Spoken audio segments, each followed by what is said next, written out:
अस्सलाम वालेकुम viewers, tech city channel में आप लोगों को वेलकम।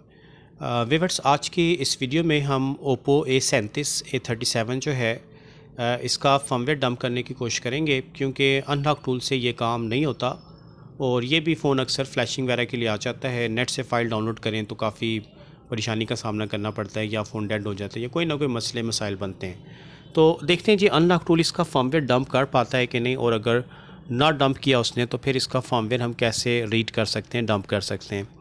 तो ये हमारा आज का टॉपिक है। ठीक है जी। तो फ़ोन पे देखें स्क्रीन लॉक है और *#899# कोड डायल करेंगे तो ये, क्योंकि पुराना एंड्रॉयड होने की वजह से ये कोड इस पर काम नहीं करेगा। तो कोई बात नहीं, ना करें, हम इसको फ़िलहाल ऑफ़ कर देते हैं। और क्वालकॉम स्नैपड्रैगन के साथ ये फ़ोन होता है, ओप्पो A37FW। ठीक है, ये फ़ोन है मेरे पास। और इसके लिए आपके सिस्टम में क्वालकॉम के USB ड्राइवर लाजमी इंस्टॉल होने चाहिए। अगर ड्राइवर इंस्टॉलेशन में कोई इशू है तो लिंक डिस्क्रिप्शन मिल जाएगा, उसको फॉलो करके ड्राइवर कर लें। तो फ़ोन को हम रिकवरी मोड पे लेके आते हैं। हमारे एक व्यूवर्स का ये भी क्वेश्चन था कि जैसे आपने ओप्पो A3s को रिकवरी मोड से EDL पे लेके गए, तो क्या ये फ़ोन भी चला जाएगा A37? तो चलें जी, ट्राई करके देखते हैं जी जाता है कि नहीं जाता। ट्राई तो मैंने भी नहीं पहले कभी किया, क्योंकि हमारे नॉलेज में भी नहीं था कि ऐसा भी होता है। ये तो A3s की अपडेटिंग के बाद पता चला है। इंग्लिश लैंग्वेज सेलेक्ट करके ये देखें, नीचे जो वर्जन लिखा हुआ है 1.2, इसके ऊपर डाटा केबल लगा के अगर हम मल्टीपल क्लिक करते हैं तो देखते हैं कि फ़ोन ओके का ऑप्शन आता है कि नहीं। तो कुछ भी नहीं हो रहा जी। ठीक है, ये देख लें, वो जो है वो सिर्फ A3s के लिए या A5 के लिए है। तो इसका मतलब है अब हमें मैनुअल इसको EDL पे ले जाएं, ये बटन तो नहीं काम कर रहा। तो हम ऐसा करते हैं कि फ़ोन को ऑफ़ करवा लेते हैं, पावर ऑफ़। और पावर ऑफ़ करवा के अब हम इसको EDL मोड पे लाएंगे। तो EDL मोड पे लाने के लिए हमने ये करना है, फ़ोन को ऑफ़ करवा के वॉल्यूम अप एंड डाउन की होल्ड करके डाटा केबल लगाना है। फिर हमारा ये फ़ोन EDL मोड पे आएगा और उसके बाद ही हम फिर इसका फर्मवेयर बैकअप डंप कर सकते हैं। तो चलें जी, इंग्लिश लैंग्वेज सेलेक्ट करके फ़ोन को पावर ऑफ़ करवाते हैं, पावर ऑफ़। और अब हम इसको EDL मोड पे लाने के लिए वॉल्यूम अप एंड डाउन की होल्ड करके डाटा केबल लगाते हैं इसके साथ। तो अनलॉक टूल पे कॉम पोर्ट पे ये आपको QD लोडर 9008 शो करेगा।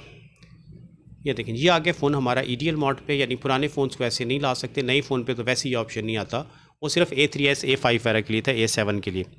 तो अब अनलॉक टूल पे हम क्वालकॉम स्नैपड्रैगन पे आते हैं और यहाँ से आकर हमने, क्योंकि डंप करना है फर्मवेयर, तो ब्रांड को चूज़ करते हैं। यहाँ से ब्रांड ओप्पो का है और मॉडल है A37 A37FW फ़ोन है ये।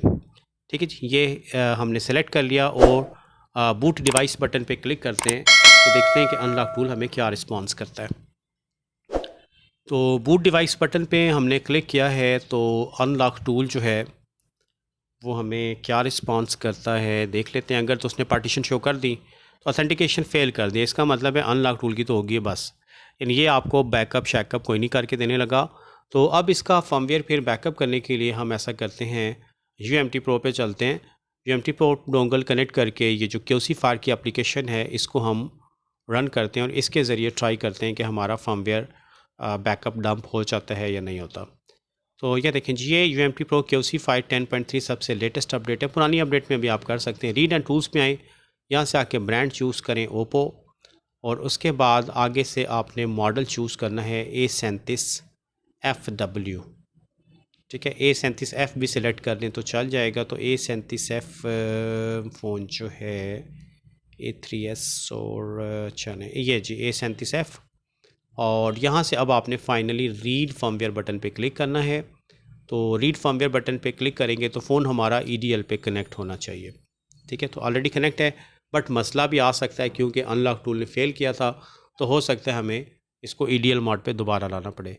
वैसे देखें, उसने check for existing device found तो कर दिया है। ओपनिंग पोर्ट पे आके ये कह रहा है कि फ़ोन को दोबारा EDL मोड पे लाएं। तो हम ऐसा करते हैं कि केबल लगी रहने देते हैं, वॉल्यूम अप एंड डाउन की दबा कर केबल अनप्लग करके चलें। फ़ोन एक दफ़ा ऑन होगा, इसको फिर ऑफ़ कराना पड़ेगा और वॉल्यूम अप एंड डाउन की होल्ड करके डाटा केबल फिर से लगानी पड़ेगी। ठीक है, तो चलें जी, ये वॉल्यूम अप डाउन होल्ड करके ये हमने केबल जैसे ही लगाया तो ये EDL मोड पे ये फ़ोन डिटेक्ट हो गया। और डिटेक्ट होने के बाद ये आपको पार्टीशन शो कर देगा UMT Pro जो है। तो ये देखें, ये उसने बता दिया है कि ये इसकी पार्टीशन है। तो हम ऐसा करते हैं, प्लेन फॉर्मेट में इसका फर्मवेयर रीड कर लेते हैं, किसी चीज़ को छेड़छाड़ ना करें। वैसे कुछ फ़ोन में यूज़र डाटा को अनचेक भी करना पड़ता है, इस पर हम फ़िलहाल नहीं करते क्योंकि डाटा इसमें नहीं है। अब हम ओके कर देते हैं। ओके करने के बाद लोकेशन पूछ रहा है, उसी लोकेशन पे जाने देते हैं। तो ये इस फ़ोन का फर्मवेयर डंप होना शुरू हो गया। ठीक है, इस पर अब टाइम लगेगा तो मैं वीडियो फास्ट फॉरवर्ड पे चलाऊँगा। तो ये था जी तरीक़ाकार ओप्पो A37 का फर्मवेयर डंप करने का, कि अनलॉक टूल से आप ये काम नहीं कर सकेंगे, तो इसके लिए हमें UMT Pro सपोर्ट करेगी। तो होप के व्यूअर्स बात आपकी समझ में आ गई होगी। तो इस वीडियो में व्यूअर्स इतना ही रखते हैं, नेक्स्ट वीडियो के साथ फिर इंशाल्लाह ताला हाज़िर होऊंगा। तब तक के लिए अल्लाह हाफ़िज़।